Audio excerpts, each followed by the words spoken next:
Assalamualaikum warahmatullahi wabarakatuh. Jadi pada kesempatan kali ini kita akan membahas tentang transformasi data. Nah, transformasi data dilakukan apabila asumsi-asumsi pada analisis regresi itu tidak terpenuhi. Jadi, transformasi data merupakan salah satu solusi untuk mengatasi asumsi-asumsi jika tidak terpenuhi. Nah, yang pertama, mengatasi adanya koreksi antar galat, mengatasi galat yang tidak menyebar normal, mengatasi ragam galat yang tidak homogen, dan mengubah model yang tak linier menjadi linier. Transformasi data itu ada banyak.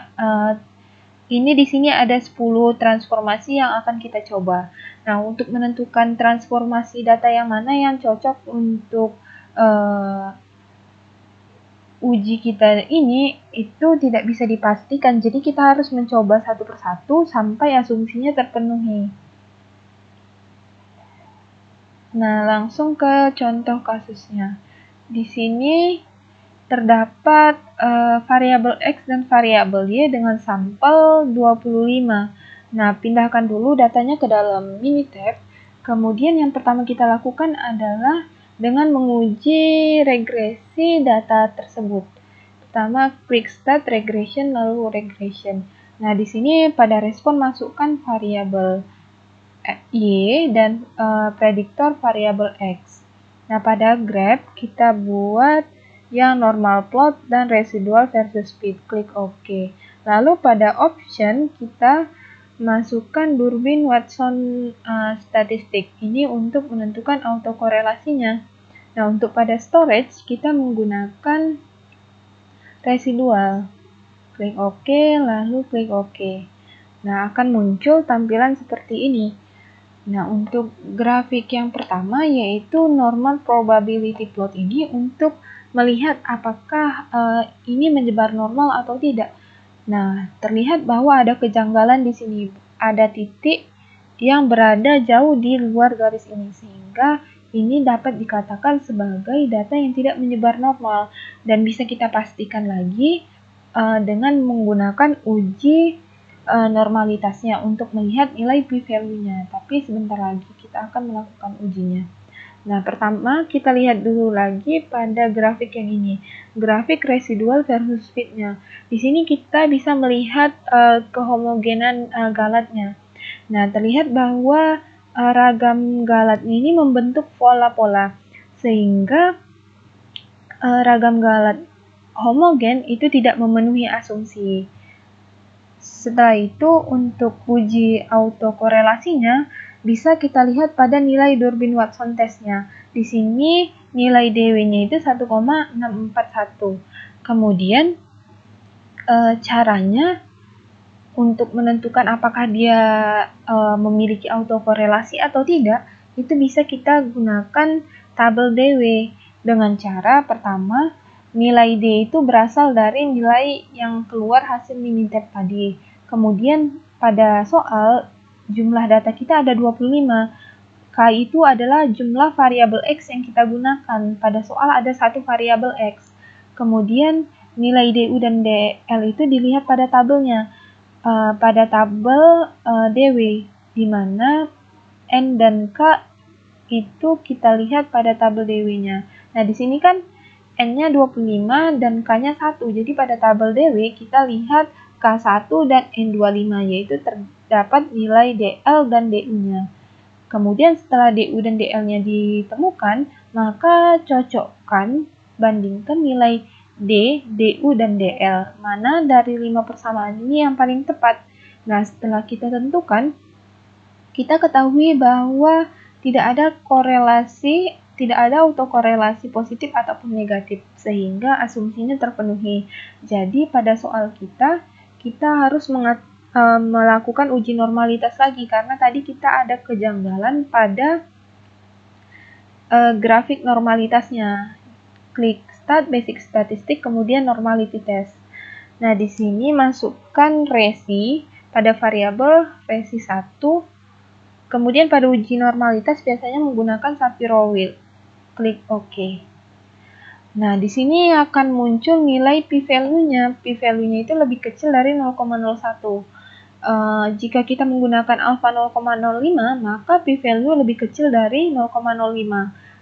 Maka ini adalah tolak H0, sehingga galat menyebar normalnya itu tidak terpenuhi. Jadi ada dua asumsi yang tidak terpenuhi. Yang pertama adalah galat tidak menyebar normal dan galat tidak homogen.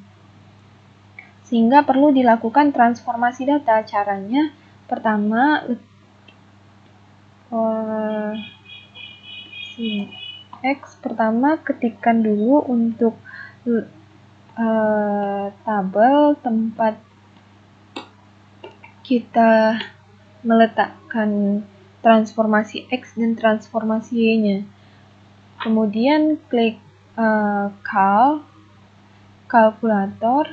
Setelah itu masukkan variabel transformasi X untuk storage result-nya. Kemudian pada rumusnya ini, di sini saya akan coba menggunakan rumus LEN, yaitu natural logaritma. Ini dia. Kemudian masukkan variabel X-nya. Kemudian klik OK. Nah, di sini muncul untuk nilai transformasi X-nya. Setelah itu untuk transformasi Y, sama kalkulator, kemudian pada storage variabelnya itu diletakkan yang transformasi Y. Di sini juga menggunakan rumus LEN. Nah, klik OK. Nah, setelah ditransformasi, kita harus menguji datanya lagi, uji regresinya lagi, apakah dia sudah memenuhi asumsi. Jika sudah memenuhi asumsi, jika asumsi normalitas dan homogenitasnya sudah terpenuhi, berarti transformasi data LEN ini adalah transformasi data yang cocok untuk memenuhi asumsi pada soal kita.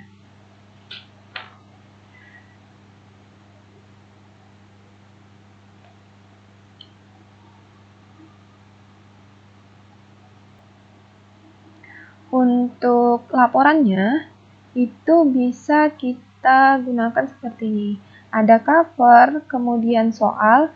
Nah, pada soalnya nanti ada pengertian, jenis, kemudian tujuan.